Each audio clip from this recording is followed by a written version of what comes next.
When I released the Revali Analysis video around the beginning of November, I honestly didn't expect much from it. While it is most definitely the video I put the most time and effort into as of this video's release, I wanted to be realistic. I was expecting it to get around 1,000 or so views, with 10,000 being an optimistic guess. Not even 2 days after it came out, it surpassed the views that the Zelda 2 theory had gained within a month, and it's the video that is responsible for pushing my channel over the 500 subscriber mark. That is absolutely insane! You guys are insane! I honestly don't know how I can thank you guys enough for this huge milestone. Seeing all the kind comments from people saying that I deserve way more subscribers than I currently have and how there were here before my channel blew up is flattering, honestly. So, thank you. Thank you from the bottom of my heart for watching the video and subscribing. It genuinely means the world to me. I don't know how else to put that into words. But I know you guys aren't here to listen to me being all sappy and sentimental. You're all here because of something that I promised and has been long overdue. You're all here because you want to see the things that I had to cut out of the Revali Analysis video because I couldn't find a way to make them flow naturally with the rest of the script. On top of that, most of this information didn't really contribute to the discussion as a whole, so there really wasn't a reason to include it in the first video. So sit back, relax, make sure you've hit that subscribe button, and let's start the video. First, we'll talk about something that requires us to do a small bit of theorizing: Revali's age. While we aren't given an explicit answer in Breath of the Wild, Age of Calamity, or Creating a Champion, I think we can make a rough estimate based on the information we're given. In the memory to Lanayru Mountain, Zelda says the following. Tomorrow is my 17th birthday. And what does she get for her 17th birthday? A kingdom destroyed by a giant pig demon, a bunch of dead people, including her father, her friends, and her crush. Happy birthday, Zelda! Anyway, we know for a fact that Zelda is only 17 years old in Breath of the Wild, which would mean that Link is also likely 17 years old. Why am I bringing this up, you might be asking? Well, it's because Revali is more than likely the same age as them. Of the 4 champions, Revali seems to be the youngest. He's obviously younger than both Daruk and Urbosa, and I would argue that he's also younger than Mipha due to how slow the Zora age. I mean, look at Sidon. He's over 100 years old and he still looks like he's in the prime of his life. So Revali is younger than the other champions, but not younger than Link and Zelda. So this leads me to conclude that Revali is 17 at the youngest and 21 at the oldest. Not convinced? How about we take a look at Revali's height? If you compare him to some of the other Rito, like Teba for instance, you'll see that Revali is noticeably shorter than other Rito. This could very well mean that at the time we see Revali, he isn't finished growing. Still not convinced? How about we look at Revali's design?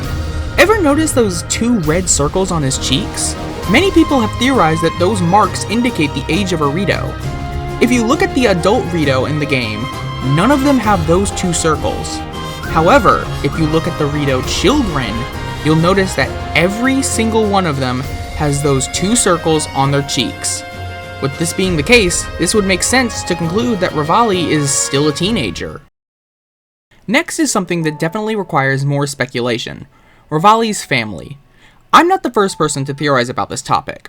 The first person that made a theory about this, to my knowledge, is the YouTuber Hyrule Gamer, who I've been watching for a long time now. Seriously, Adam, if you end up watching this somehow, hi, big fan, been watching you for years now. Anyway, while I'm not sure I necessarily agree with everything he suggests in this theory, he does make some really interesting points. In his video, Hyrule Gamer suggests that Revali is actually an orphan. He makes note that we don't see anyone who's related to Revali in Breath of the Wild or Age of Calamity.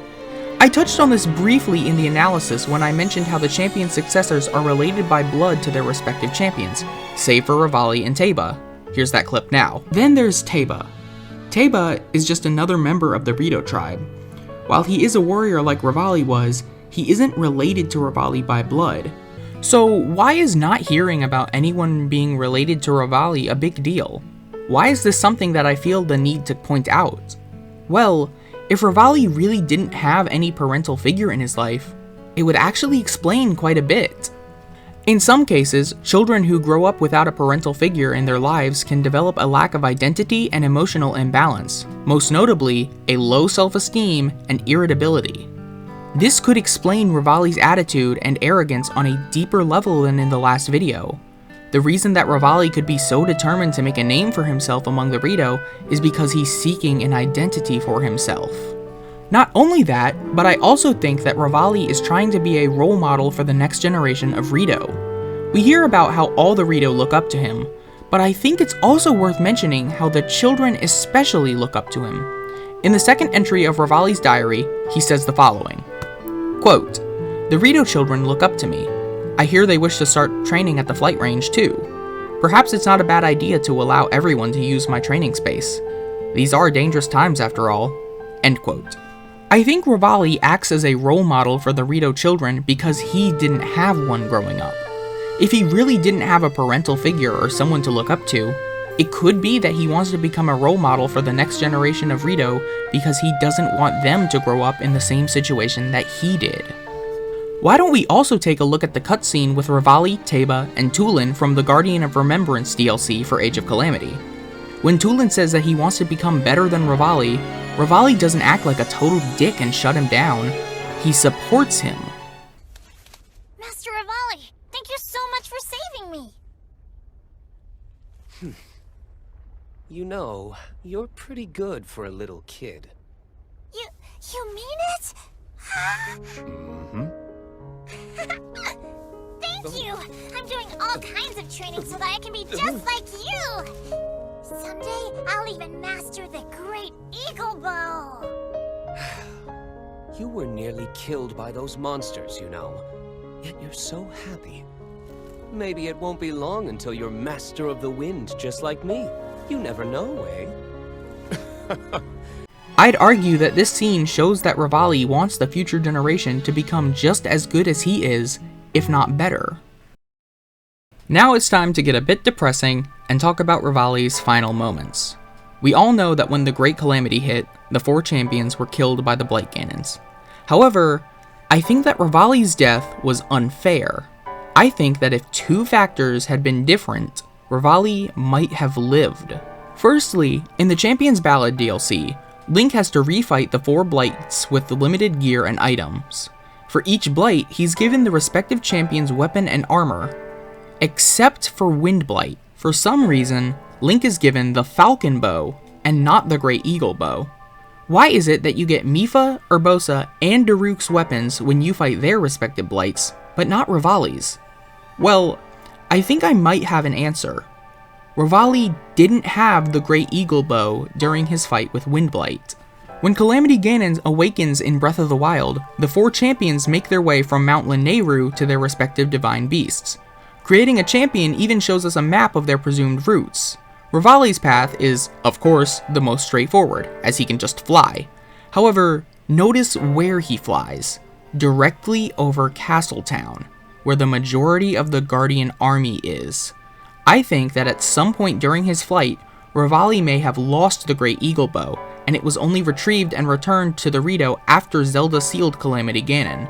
Without his trusty bow, Revali had to grab the next best thing, a standard Rito bow that could only fire 1 arrow. Secondly, I want to mention something a few of the comments in the Revali video pointed out.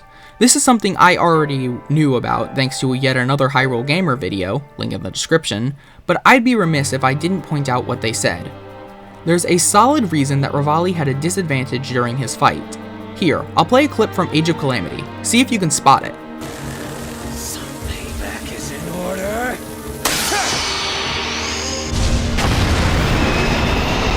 Did you catch it? Watch it again. Some payback is in order.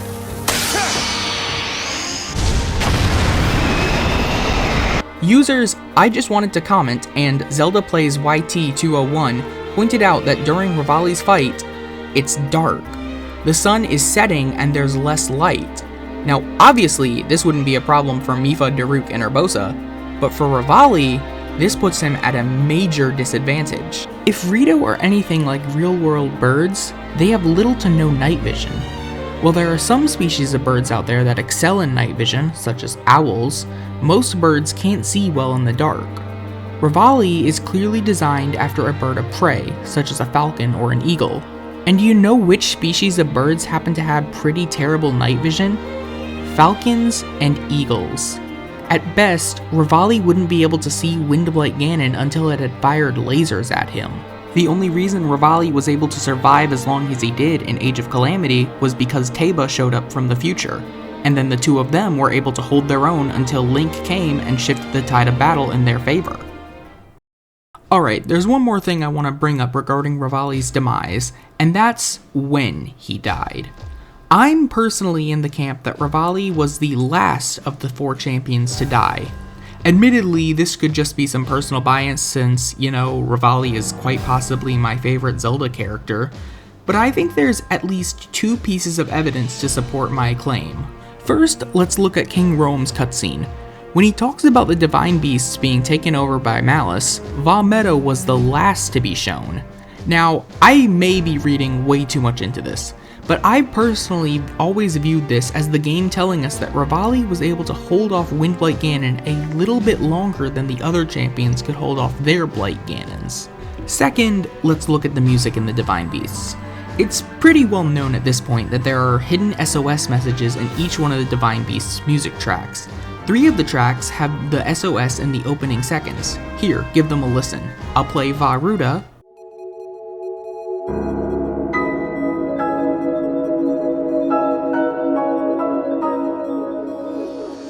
Vah Rudanya, and Vah Naboris.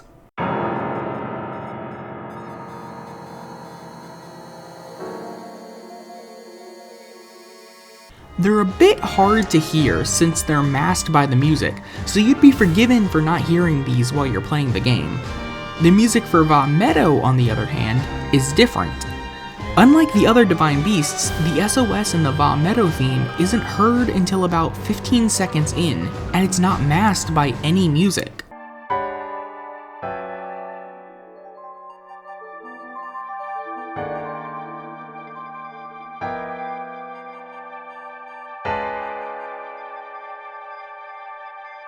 I've always interpreted this as Revali being able to hold his own longer than the other champions, but again, that could just be my personal bias.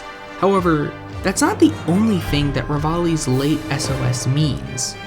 Because Revali sent his SOS later than the other champions, that means that he was the only one who actually experienced the true power of what he and the other champions were fighting. As Zeltic put it in his video on the topic a few years ago, Revali's SOS is clear and easy to hear because it's the SOS signal of someone who knows that he and his friends are going to die. But despite this, Revali continued fighting. He was blind and he may not have had his own weapon, but he continued to push himself to the brink, determined to win. However, we know that the tides of battle eventually shifted, and the music actually reflects this. Pretty soon, the SOS signal begins to become more frantic, until it's replaced by a completely new signal, SAD, which stands for Search and Destroy. This signal represents Windblight Ganon taking over Vah Medoh.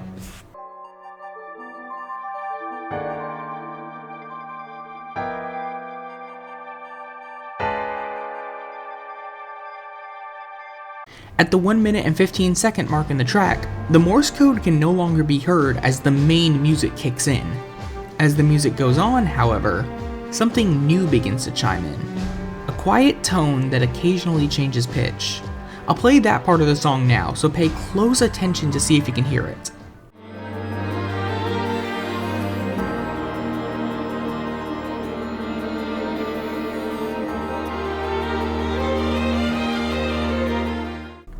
A common comparison that I've seen people make online is that this tone vaguely resembles a flat line.